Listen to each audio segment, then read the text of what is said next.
Cette fois-ci, je vais prendre quelques nombres qu'on va essayer de décomposer en produits des facteurs premiers. Donc, décomposition.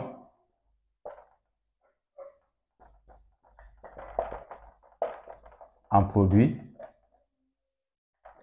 des facteurs premiers. Donc, j'enlève S ici. Donc, en fait, il faut retenir deux choses ici. La première des choses, c'est que c'est un produit. Donc, c'est une multiplication. Ça veut dire que nous allons écrire notre nombre sous forme de multiplication. Et dans la multiplication, nous aurons des facteurs qui sont en fait des nombres premiers. Ça, donc des facteurs qui sont constitués de nombres premiers. Ça veut dire que quand vous décomposez un nombre, on ne peut pas avoir dans la décomposition des nombres qui sont en fait décomposables. Et ça doit être une décomposition en produit de nombres non décomposables, c'est-à-dire des nombres premiers. Donc, prenons par exemple 108. 108. Donc, on va essayer de décomposer le 108 là en produit des facteurs premiers. L'idée est très simple. L'idée est très simple. Nous allons commencer par diviser 108 par ces nombres premiers qu'on a ici. Donc, on prend 108. Premièrement, on tente de le diviser par 2. S'il n'est pas divisé par 2, on le divise par 3. S'il n'est pas divisé par 3, on le divise par 5. S'il n'est pas divisé par 5, on le divise par 7, ainsi de suite.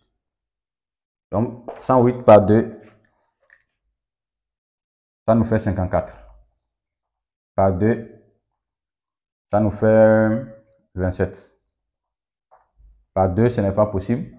Par 3, ça nous fait 9. Par 3, ça nous fait 3. Par 3 encore, ça nous fait 1. Donc, quand on a 1, comme résultat, on s'arrête. Donc, notre décomposition est terminée. Donc, on ne peut pas s'arrêter ici. C'est-à-dire que quand vous prenez 108, 108, c'est bel et bien égal à 2 fois 54. Donc, mais est-ce que nous pouvons nous arrêter ici pour dire que la décomposition est terminée? Non, parce que le 54 est décomposable.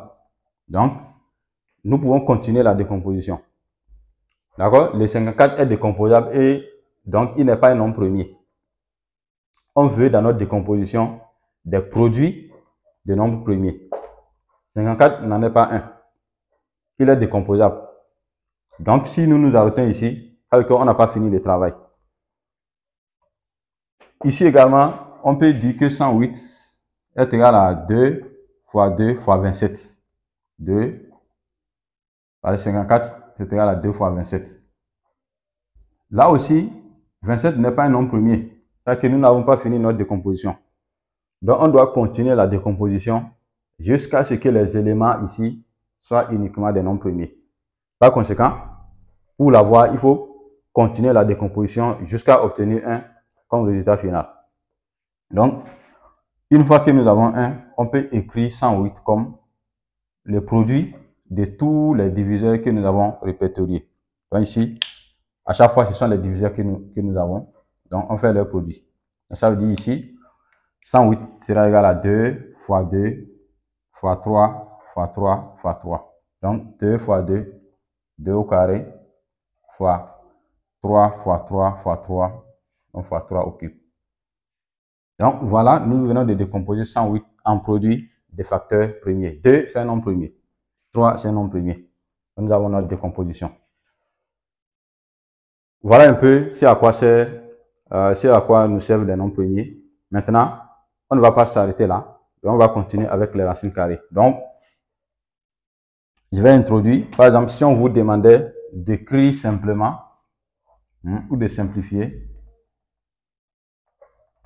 ou d'écrire sous la forme A racine carrée de B, donc on nous demande de simplifier racine carrée de 108. Donc, si on nous demande de faire un tel calcul, le principe est de décomposer 108 en produits de facteurs premiers. Donc, nous allons faire ce travail-là. On prend 108, on fait ce travail, et on trouve que 108 est égal à tout ceci. Donc maintenant, nous allons remplacer ça dans notre racine carrée. On va faire racine carrée de 2 au carré multiplié par 3 au cube. Nous savons également que si à l'intérieur d'une racine carrée, un nombre est élevé au carré, le nombre peut sortir de la racine. Donc c'est comme si le carré ici vient libérer le nombre de la racine carrée. D'accord? Donc ici, le 2 sort de la racine carrée. Maintenant ici, 3 au cube n'est rien d'autre que, je vais réécrire rapidement. Je maintiens d'abord ça. 3 au cube n'est rien d'autre que 3 au carré multiplié par 3. Donc, grâce à son carré, il peut sortir de la racine carrée. Ça nous fait 2. 3 également peut être sorti de la racine carrée. Et ce 3, lui, n'a que la puissance 1, il reste coincé dans la racine carrée. Ce qui nous fait 6 racine carrée de 3. Donc, vous voyez comment on a ramené 108 en 6 racines carrées de 3. Donc, voilà l'usage de la décomposition des nombres entiers en produits de facteurs premiers. Donc, dans une autre vidéo, nous allons prendre plusieurs exemples de racines carrées que nous allons essayer de simplifier en écrivant sous la forme A racine carrée de B. Donc là, vous allez voir comment nous allons utiliser la décomposition en produits de facteurs premiers. Merci.